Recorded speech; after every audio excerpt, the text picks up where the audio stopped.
మీ పార్టీని బీజేపీ పార్టీలో విలీనం చేస్తారు. ఒకటి కాదు, ఒకటికి ఏం చెప్తా ఎంత స్పష్టంగా చెప్పిందంటే మెర్జ్ చేసేందుకు 101% ప్రయత్నం జరిగింది నేను జైల్లో ఉన్నప్పుడు అని ఇంత తీవ్రమైనటువంటి వాక్యాలు మీ పార్టీపై చేసినప్పుడు మీరు ఇదే వాక్యాలు కనుక బయటోళ్ళు చేస్తే అంతేందుకు ఈ పార్టీకి ఓనర్లమే మేము అని చెప్పేసి ఈటల రాజేందర్ అన్న మాట పార్టీ నుంచి మీరు సస్పెండ్ చేయలేదా? తప్పుడు ఆరోపణలు పెట్టి ఇట్లా మీ పార్టీలో పనిచేసి చిన్న చిన్న ఆరోపణలు ఆయన డిప్యూటీ సీఎంగా చేసినటువంటి రాజా ఎందుకు తన పోస్ట్ పోయిందో కూడా తెలియనటువంటి పరిస్థితి. ఇట్లా ఇష్టం వచ్చినట్టు మీరు ఆ పార్టీలో పనిచేసిన ఎవరి మీదైనా మీరు యాక్షన్ తీసుకొని పార్టీ నుంచి సస్పెండ్ చేయడమో పదవులు ఊడగొట్టడమో చేసినటువంటి మీరు ఈ రోజు ఇంత పెద్ద డ్యామేజ్ జరుగుతూ ఉంటే మీరు ఎటువంటి యాక్షన్ తీసుకోలేకపోవడానికి గల కారణం ఇది కేవలం మీ కుటుంబ పార్టీ కాబట్టి మీరు ఇష్టం వచ్చినట్టు మీ పార్టీ పైన ఎన్ని అవాకులు చవాకులు వేసుకున్నా మీకు చెల్తుంది. ఎందుకంటే అదంతా కంప్లీట్ గా ఒక కుటుంబ ప్యాకేజీ పార్టీ అంతే కదా. కన్వకుంట్ల కంపెనీ లిమిటెడ్ పార్టీ, అది రాజకీయ పార్టీ కదనేనా అర్థం. ఇదే మాట బయట అంటే మీరు సహించేవారా? పార్టీలో ఉంచేవారా?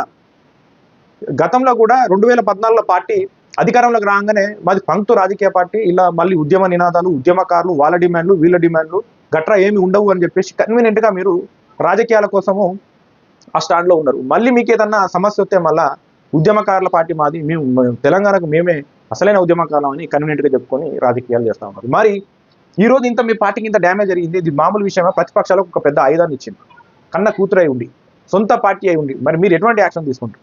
ఒకవేళ మీరు యాక్షన్ తీసుకోకపోతే ఇది మీ కుటుంబ ప్రయోజనాల కోసం పనిచేసేటువంటి పార్టీ అని అర్థం.